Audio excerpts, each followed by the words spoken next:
Hello friends, welcome to Jagran IAS PCS. ये 11th मई Indian Express का एनालिसिस है। यहाँ पे जो भी न्यूज़ आर्टिकल्स यूपीएससी और स्टेट पीसीएस के लिए इंपॉर्टेंट होता है उसको हम डिस्कस करते हैं। और हम इन न्यूज़ के शॉर्ट नोट्स भी प्रोवाइड करते हैं जो कि इन न्यूज़ आर्टिकल्स के समरी होते हैं और ये हमारे टेलीग्राम चैनल पे अवेलेबल होते हैं। चलिए शुरू करते हैं फर्स्ट न्यूज़ आर्टिकल के साथ जो कि एडिटोरियल पेज का है। ये इंडिया पाकिस्तान के बीच जो इंडस वाटर ट्रीटी है उससे रिलेटेड है। इस न्यूज़ आर्टिकल में बताया गया है कि इंडिया और पाकिस्तान दोनों का अप्रोच जो है वो अलग अलग रहा है इस ट्रीटी को लेकर के। जहां इंडिया जो है अपने कैपेबिलिटीज़ को उसको बूस्ट कर रहा है, बिकॉज आप जानते हैं पिछले साल जो पहलगाम टेरर अटैक हुआ था उसके बाद इंडिया ने इस ट्रीटी को होल्ड पे रख दिया था। वहीं पाकिस्तान क्या कर रहा है, वो इस इशू को इंटरनेशनलाइज करना चाह रहा है ताकि इंटरनेशनल कम्युनिटी का ध्यान यहाँ पे पड़े और इंडिया पे थोड़ा प्रेशर आए। पहले हम देखते हैं कि ये इंडस वाटर ट्रीटी जो है, ये ट्रीटी जो है 1960 में वर्ल्ड बैंक के मीडिएशन के द्वारा इस ट्रीटी को किया गया था।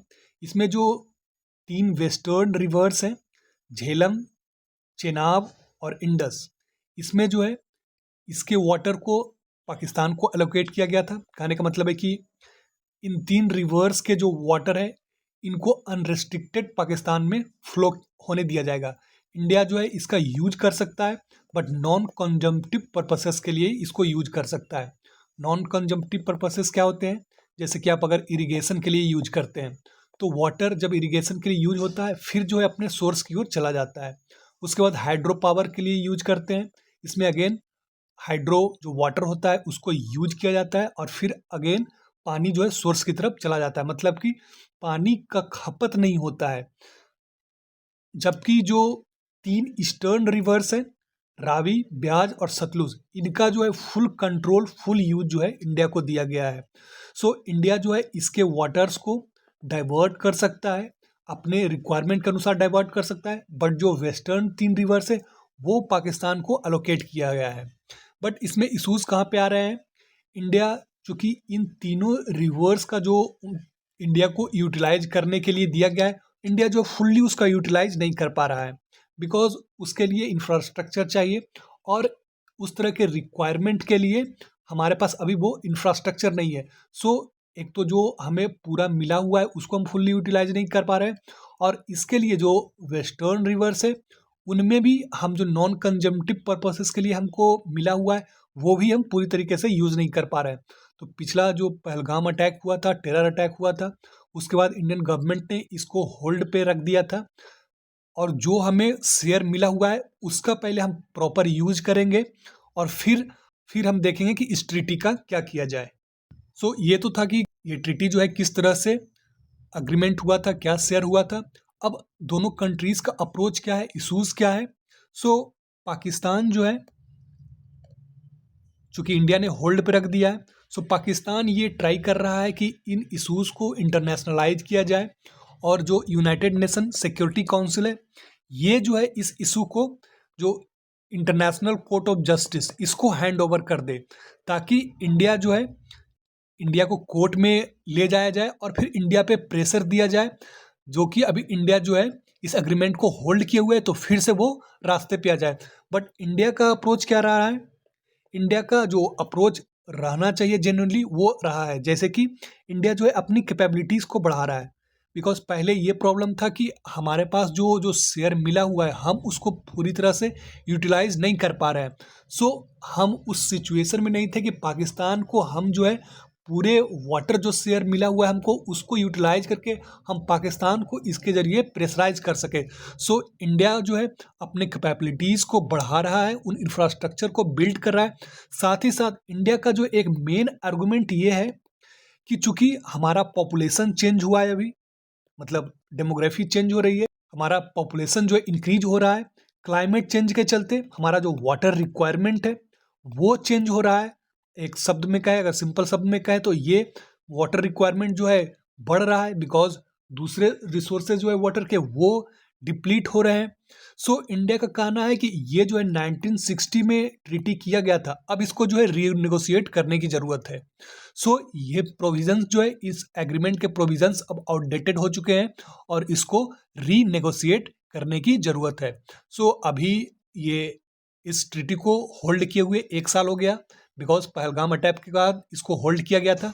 सो अभी ये न्यूज़ में चल रहा है, सो इस आर्टिकल को लिखा गया है। सो इससे रिलेटेड जो इस एग्रीमेंट से रिलेटेड जो इम्पोर्टेंट फैक्ट्स हैं वो आपको ध्यान रखने चाहिए, वो प्रीलिम्स में पूछे जा सकते हैं, और ये हमारा जो अप्रोच है ये मेंस के लिए इम्पोर्टेंट है। आगे बढ़ते हैं नेक्स्ट न्यूज आर्टिकल की ओर। Next news article again editorial page से रिलेटेड है। ये अमिताभ कांत जी के द्वारा लिखा गया है। ये नीति आयोग के सीईओ रह चुके हैं। सो दिल्ली गवर्नमेंट के द्वारा इलेक्ट्रिक व्हीकल से रिलेटेड एक दूसरा पॉलिसी लाया गया है, इलेक्ट्रिक व्हीकल्स पॉलिसी 2। सो ये न्यूज़ में है। ये जो है पॉलिसी पब्लिक डोमेन में रखा गया है ताकि पब्लिक इस पर कमेंट कर सके। सो ये न्यूज़ में चल रहा है। सो इस पॉलिसी में क्या कहा गया है, जो इलेक्ट्रिक व्हीकल्स हैं उनको अडॉप्ट करने के लिए हमें 2 चेंजेस करने होंगे। फर्स्ट, जो दूसरे जो अर्लियर व्हीकल्स हमारे यहाँ यूज हो रहे हैं उनके सेलिंग को फेज आउट करना। जैसे कि जो पेट्रोल और डीजल से चलने वाले व्हीकल्स हैं, जैसे कि आप जानते हैं जो ट्रक्स हैं, बड़े बड़े ट्रक्स होते हैं, ट्रैक्टर्स होते हैं, ये डीजल पे चलते हैं। 3 व्हीलर्स, 2 व्हीलर्स जो होते हैं, बाइक वगैरह, वो जो है पेट्रोल पे चलते हैं। 3 व्हीलर्स लाइक जो दिल्ली में ऑटोज़ वगैरह है वो सीएनजी पे चलते हैं। सो ये सारे जो है क्या है, फ्यूल, फॉसिल फ्यूल्स हैं, और ये जो है हमको इंपोर्ट करने पड़ते हैं। सो इलेक्ट्रिक व्हीकल्स को अडॉप्ट करने के लिए जो इनका नया सेल हो रहा है, मतलब नई गाड़ियाँ बिक रही है, उसको हमको फेज आउट करना होगा। कहने का मतलब जो नई गाड़ियाँ बिक रही है उसमें ज़्यादा से ज़्यादा इलेक्ट्रिक व्हीकल्स वो सेल हो, और दूसरा जो पुराने व्हीकल्स हैं उनको धीरे धीरे फेज आउट किया जाएगा, मतलब कि मार्केट से हटाया जाएगा और उनके सेल को बंद किया जाएगा। तो इसमें 2 चीज़ें हैं समझने वाली है कि जो नए इलेक्ट्रिक व्हीकल्स हैं उसको अडॉप्ट करना है, और जो पुराने व्हीकल्स हैं जो पेट्रोल, डीजल, सीएनजी गैस पे चलते हैं उनको फेज आउट करना है। सो क्या लक्ष्य रखा गया है ये हम देखते हैं। सो इस पॉलिसी के अंदर जो 3 व्हीलर्स हैं, मतलब जो ऑटो हैं, उनको जनवरी 2027 तक उनकी सेलिंग जो है फेज आउट करने की है। मतलब कि 2027 जनवरी से जो 3 व्हीलर्स ऑटो हैं वो जो फॉसिल फ्यूल्स पे चल रहे हैं उनको हम सेल करना बंद करेंगे, और जो 2 व्हीलर्स हैं, मतलब कि जो पेट्रोल पे चलते हैं, बाइक वगैरह, वो अप्रैल 2027 से उनको बेचना जो है उसको फेज आउट करेंगे। दूसरा मैंने क्या बताया, न्यू इलेक्ट्रिक व्हीकल्स उसको अडॉप्ट करना। सो ये टारगेट रखा गया कि 2027 तक जो न्यू इलेक्ट्रिक व्हीकल्स मार्केट में आ रहे हैं, मतलब कि जो व्हीकल्स मार्केट में आ रहे हैं नए, वो जो है 90% तक इलेक्ट्रिक व्हीकल्स हो, उनका सेल जो है 90% तक बढ़ गए। हालांकि ये एम्बिशन जो है, ये टारगेट जो है बहुत बड़ा है। पिछले बार 2024 में हमने टारगेट रखा था कि हमारे जो नए व्हीकल्स सेल हो रहे हैं उसका 25% वो जो है इलेक्ट्रिक व्हीकल्स हो, बट वो टारगेट जो थोड़ा शॉर्ट रह गया था, बट हम जो है कुछ टारगेट को अचीव कर पाए थे। तो ये 2 चीज़ें जो है वो आपको ध्यान में रखनी है। इस आर्टिकल में कहा गया है कि इसके लिए हमें जो पॉलिसी हम जो अपनाते हैं उसमें एक तो है इंसेंटिव। इंसेंटिव मतलब क्या, जो इलेक्ट्रिक व्हीकल्स है उसके सेल के लिए, उसके प्रोडक्शन के लिए हम इंसेंटिव देते हैं, गवर्नमेंट इंसेंटिव देती है। कैसे? प्रोडक्शन में जो कंपनी इसमें इन्वॉल्व है उसको क्रेडिट दिया जाता है, वो लोन जो है कम रेट पे दिया जाता है। उसके बाद इलेक्ट्रिक व्हीकल का परचेज जो है आम लोग कर सके उसके लिए जो है उनको सब्सिडी दिया जाता है, ताकि लोग जो है इलेक्ट्रिक व्हीकल्स की तरफ जाए, परचेज करें। सो एक तो हुआ ये इंसेंटिव। दूसरा हुआ कि जो इससे रिलेटेड टैक्स है, जैसे कि टोल टैक्स है, जो नई गाड़ियां हैं उसके रजिस्ट्रेशन के लिए फ़ी देना होता है, तो उस फ़ी को जो है एग्जेम्प्ट किया जाए।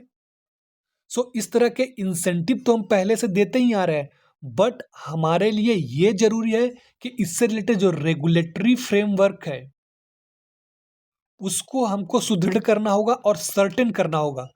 इसका कहने का मतलब क्या है, सर्टेन कहने का मतलब, जैसे कि हम अभी जो फ्यूल है वो फॉसिल फ्यूल से हाइब्रिड फ्यूल व्हीकल्स की तरफ जा रहे हैं। हाइब्रिड व्हीकल्स का आने का मतलब है जो फॉसिल फ्यूल प्लस इलेक्ट्रिसिटी दोनों पे चलते हो, मतलब कि दोनों का मिक्सचर हो, उससे अब हमें टोटली इलेक्ट्रिक इस पे शिफ्ट होना है। तो ये जो है सर्टेनिटी हम कितने टाइम फ्रेम में होंगे, इसके लिए जो इंडस्ट्री है उसको हम कैसे सपोर्ट करेंगे, जो कॉमन पीपल है उसके लिए क्या हम इंसेंटिव लाएंगे, इन सब चीज़ों को सर्टेन करना होगा।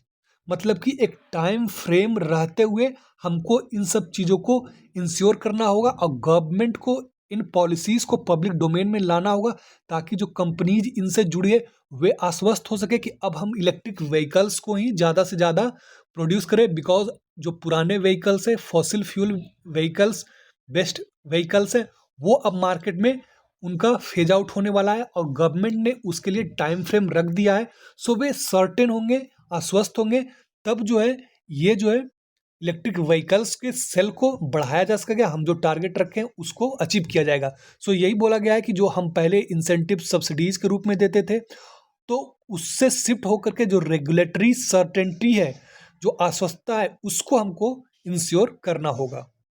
आगे आर्टिकल में लेखक के द्वारा ये बताया गया है कि इसमें कुछ चैलेंजेस भी हैं। उन चैलेंजेस में एक तो ये है कि जो ट्रांसपोर्ट है उसमें ट्रक की बड़ी हिस्सेदारी है।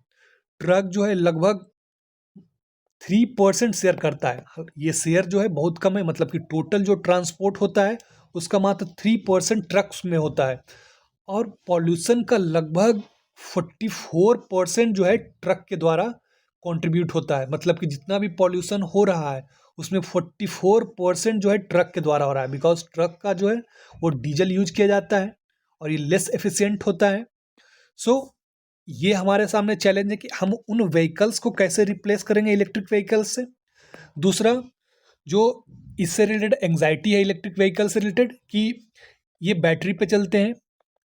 सो अगर कोई पर्सन जो है इलेक्ट्रिक व्हीकल्स ड्राइव कर रहा है और वो जो है बीच रास्ते में ही बैटरी जो है ऑफ हो जाती है, सो उससे रिलेटेड जो इंफ्रास्ट्रक्चर है, जो चार्जिंग पॉइंट है, उसको हम कितना एक्सेसिबल इंश्योर कर पाते हैं, वो एक हमारे सामने चैलेंज है। और इसी से रिलेटेड रेंज, मतलब कि एक इलेक्ट्रिक व्हीकल्स कितना माइलेज दे सकता है, मतलब कि एक बार चार्ज करने पे ये कितना चल सकता है। तो ये सब जो आम लोगों के मन में जो शंका है, इसको हमको दूर करना होगा। इसके लिए हमें इंफ्रास्ट्रक्चर को जो है सुदृढ़ करना होगा। और जो दूसरे ऑप्शंस हैं, जैसे कि ट्रक के बारे में हम अभी चर्चा कर रहे थे, तो ट्रक जो है, जो इलेक्ट्रिक हाइड्रोजन से चलने वाले ट्रक्स हैं वो, सो ट्रक के लिए हमको वो सॉल्यूशन जो है ढूंढना होगा। और इसमें जो अभी दिखाई दे रहा है, जो हाइड्रोजन से जनरेटेड इलेक्ट्रिसिटी है उससे ड्राइव होने वाला ट्रक, ये सॉल्यूशन दिख रहा है। सो हमारे सामने कुछ चैलेंजेज हैं और कुछ सॉल्यूशंस भी इस आर्टिकल में सजेस्ट किए गए हैं। आगे बढ़ते हैं नेक्स्ट न्यूज आर्टिकल की ओर। Next news article again editorial page से रिलेटेड है। अभी सुप्रीम कोर्ट में जजेज की संख्या 34 से 38 की जा रही है और इसको कैबिनेट की मंजूरी मिल गई है। सो ये न्यूज़ में है। इस आर्टिकल में आगे बताया गया है कि सुप्रीम कोर्ट में लगभग अभी जो करेंट सिचुएशन है वो 93,000 केसेस पेंडिंग है। और 2019 में जितने केसेस पेंडिंग थे उसका लगभग 50% इंक्रीज हुआ है। बट यहाँ पे नोट करने वाली बात यह है कि जो टोटल केसेस इंडिया में पेंडिंग है, उसमें जो सुप्रीम कोर्ट में पेंडिंग है वो केवल 0.14% है। जबकि हाई कोर्ट में ये कुल पेंडिंग केसेस का 12% है। और जो सबसे बड़ी बात है वो डिस्ट्रिक्ट कोर्ट, इसमें जो केसेस हैं वो पूरे केसेस का 88% जो है पेंडिंग केसेस है। मतलब कि हमारा जो large chunk of cases pending है वो डिस्ट्रिक्ट कोर्ट्स में है। और इसमें भी वे केसेस ज़्यादा पेंडिंग है जो कि गवर्नमेंट के अगेंस्ट लिटिगेशन के लिए होते हैं। इसका कहने का मतलब क्या है, वे केसेस जो कि गवर्नमेंट्स के अगेंस्ट कोर्ट में जाते हैं, और वो ऐसा इसलिए बिकॉज गवर्नमेंट के केसेस, सरकारी वकील और दूसरे एडवोकेट कभी ये अवेलेबल नहीं है, कभी वो अवेलेबल नहीं है। और इससे केस जो है खींचता जाता है और बहुत सारे दुविधाएं, बहुत सारे जो सरकारी व्यवस्था में सिचुएशंस होते हैं, जो लैक्स होते हैं, उसकी वजह से केसेस जो है दिनों दिन खींचते जाते हैं। सो गवर्नमेंट से रिलेटेड केसेस जो है इसका बैकलॉग जो है बहुत ज़्यादा है। सो इस आर्टिकल में बताया गया है कि हमारे यहाँ जजेज की संख्या जो है वो कम तो है ही है, मतलब कि जजेज पर पर्सन जो यूएस या चाइना में है वो हमारे यहाँ कम है, काफ़ी कम है। सो जजेज की संख्या तो बढ़नी चाहिए, इसके साथ साथ जो स्ट्रक्चरल रिफॉर्म है उसमें सुधार होना चाहिए। स्ट्रक्चरल रिफॉर्म में क्या आएगा? जो एग्जिस्टिंग कैपेसिटी है जजेज की, जो कोर्ट में एम्प्लॉय हैं उनकी इफिशिएंसी, उनकी ट्रेनिंग, इंफ्रास्ट्रक्चर जैसे कि डिजिटल इंफ्रास्ट्रक्चर। कोई जो है केसेस कब जो है पेंडिंग होते हैं, क्यों पेंडिंग होते हैं? बिकॉज जो पार्टिसिपेंट होते हैं, जो स्टेक होल्डर्स होते हैं, उनके रिप्रेजेंटेटिव या वो कभी अवेलेबल होते हैं, कभी नहीं हो पाते हैं, तो वो उसमें जो है तारीख पे तारीख मिलता रहता है, जजेज अवेलेबल नहीं हो पाते हैं। तो यहाँ तो जजेज की संख्या तो बढ़ाई जा रही है, बट जो पार्टिसिपेंट है, जो स्टेक होल्डर्स हैं, उनके लिए ये व्यवस्था हो कि वो जो है डिस्टेंस से अवेलेबल हो सकते हैं, जैसा कि मैंने बताया डिजिटल इंफ्रास्ट्रक्चर। उसके बाद जब केसेस जो है लोअर कोर्ट से हायर कोर्ट की तरफ ट्रांसफर होते हैं, हाई कोर्ट या सुप्रीम कोर्ट, सो इनमें जो टाइम लगता है, तो इसके कारण जो पेंडेंसी होती है उनमें हमको सुधार करना होगा। इसी को बोला गया है कैलेंडर मैनेजमेंट इनसफिशियंसी। मतलब कि जो केसेस शिफ्ट होते हैं लोअर कोर्ट से हायर कोर्ट की ओर, वहाँ जो टाइम लगता है और उसमें जो चैलेंजेज है, और जो ओवरऑल पूरे जुडिशियल सिस्टम में स्ट्रक्चरल रिफॉर्म की ज़रूरत है, वो यहाँ पे ज़रूरत है। नंबर ऑफ जजेस तो बढ़ने चाहिए, इसके साथ साथ जो स्ट्रक्चर से related like capacity, like training, efficiency, और जो टाइम का कांस्टेंट है और उससे रिलेटेड जो इश्यूज है उसको रिजोल्व करने की ज़रूरत है, और इंफ्रास्ट्रक्चर को सुधारने की ज़रूरत है। सो इस न्यूज़ आर्टिकल में जुडिशियल रिफॉर्म जो है सुप्रीम कोर्ट में जजेज की संख्या को बढ़ाने तक ही सीमित न रह जाए, वो लोअर जुडिशरी तक जानी चाहिए, ऐसा इस न्यूज़ आर्टिकल में बताया गया है। आगे बढ़ते हैं नेक्स्ट न्यूज़ आर्टिकल की ओर। Next news article national page से लिया गया है। इस न्यूज़ आर्टिकल में बताया गया है कि हमारे यहाँ जो रिन्यूएबल एनर्जी जनरेट किए जा रहे हैं उसमें सोलर पावर, सो हमारे यहाँ जो डिमांड है वो हाई है, जो हमारे यहाँ जनरेशन है वो भी अच्छा खासा है, बट ये जो कंज्यूमर तक पहुँच रहे हैं ये पावर, रिन्यूएबल एनर्जी और उसमें सोलर एनर्जी, उसके लिए इंफ्रास्ट्रक्चर जो है वो क्या ज़रूरत होता है? ट्रांसमिशन लाइन, मतलब कि जनरेटिंग स्टेशन से पावर ग्रिड, पावर ग्रिड से कंज्यूमर। सो इसके लिए ट्रांसमिशन लाइन की ज़रूरत होती है और इसके लिए डिस्ट्रीब्यूशन लाइन की ज़रूरत होती है। सो ये ट्रांसमिशन लाइन जो है इसका इंफ्रास्ट्रक्चर वो सफिशिएंट नहीं है, इस वजह से जो पावर जनरेट भी हो रहे हैं वो ट्रांसमिट नहीं हो पा रहे हैं, और डिस्पाइट की डिमांड बहुत ज़्यादा है, वो जो है हम इसको पूरा नहीं कर पा रहे हैं। और इस आर्टिकल में क्या रीजंस बताए गए हैं? ये ट्रांसमिशन कंस्टेंट, मतलब जी कि जो इंफ्रास्ट्रक्चर में जो कंस्टेंट है, जो गैप है, उसके बाद इन ट्रांसमिशन लाइन में जो हाई लॉसेस होते हैं, बिकॉज ट्रांसमिशन लाइन वायर से ट्रांसमिट होते हैं और वायर का अपना रेसिस्टेंस होता है, और रेसिस्टेंस के कारण जो क्या होता है, हीट लॉस होता है। तो हम इसको कितना, मतलब कि इलेक्ट्रिसिटी में ट्रांसमिशन डिस्ट्रीब्यूशन में ये इंश्योर किया जाता है हम कितना कम से कम इन लॉसेस को कर सके, ताकि जो जनरेट होता है पावर वो कंज्यूमर तक जाते जाते ज़्यादा लॉस ना हो और एफिशिएंसी ज़्यादा हो। उसके बाद जो इक्विपमेंट इन ट्रांसमिशन में लगे होते हैं उस पर ओवरलोड होता है, इस वजह से भी ट्रांसमिशन जो है कम होता है। उसके बाद और दूसरे टेक्निकल इश्यूज जो है ट्रांसमिशन लाइन में है, उनकी वजह से, मतलब कि ये सारे रीजन्स यहाँ पे दिखाए गए हैं, इन वजह से जितना हम जनरेट सोलर पावर कर रहे हैं वो जो है ट्रांसमिट होकर वो फाइनली डिस्ट्रीब्यूशन के द्वारा वो कंज्यूमर तक नहीं जा पा रहा है, डिस्पाइट इसके कि डिमांड बहुत ज़्यादा है। सो हमें इंफ्रास्ट्रक्चर में इम्प्रूवमेंट की ज़रूरत है। आगे बढ़ते हैं नेक्स्ट न्यूज़ आर्टिकल की ओर। Next news article second page से है। ये जो है डीआरडीओ के द्वारा हाइपरसोनिक क्रूज मिसाइल, और इसके लिए जो इंजन की ज़रूरत होती है एक्टिवली कूल्ड स्क्रैमजेट कंबस्टर, इसको टेस्ट किया गया है, सो ये न्यूज़ में है। देखते हैं ये क्या होता है। हाइपरसोनिक क्रूज मिसाइल, इसका स्पीड जो है मैक 5+। मैक 5+ कहने का मतलब क्या है? जिस भी व्हीकल का स्पीड जो है साउंड के स्पीड से 5 गुना ज़्यादा हो, और साउंड का स्पीड कितना है? 1200 किलोमीटर पर आवर। मतलब कि इसका इस व्हीकल या मतलब कि ये क्रूज मिसाइल जो है, इसका स्पीड क्या होगा? 6000 किलोमीटर पर आवर। 1 घंटे में 6000 किलोमीटर। मतलब अगर इतने स्पीड से अगर कोई मिसाइल चलता है, सो आप समझ सकते हैं कि इसमें फ्रिक्शन कितना होगा एयर से, और उसको जो है किस तरह के मटेरियल की ज़रूरत है, मतलब कि किस मटेरियल से बना होना चाहिए जो इंजन है। बिकॉज इतने हाई टेम्परेचर पे, इतने हाई रेसिस्टेंस पे वर्क करने के लिए जो साधारण जेट है वो काम नहीं करता है, तो इसके लिए रैम जेट बनाया जाता है। और इसमें जो है, जो एटमॉस्फेयर में ऑक्सीजन है उसको एज अ फ्यूल यूज किया जाता है, और उसी के लिए जो कंबसन इंजन है यहाँ पे, actively cooled scramjet combustion air breathing engine, इसको डेवलप किया गया इंडिया के द्वारा और टेस्ट किया गया है। सो ये हमारे लिए इंपॉर्टेंट स्टेप है। एक्टिवली कूल्ड करने का मतलब क्या है?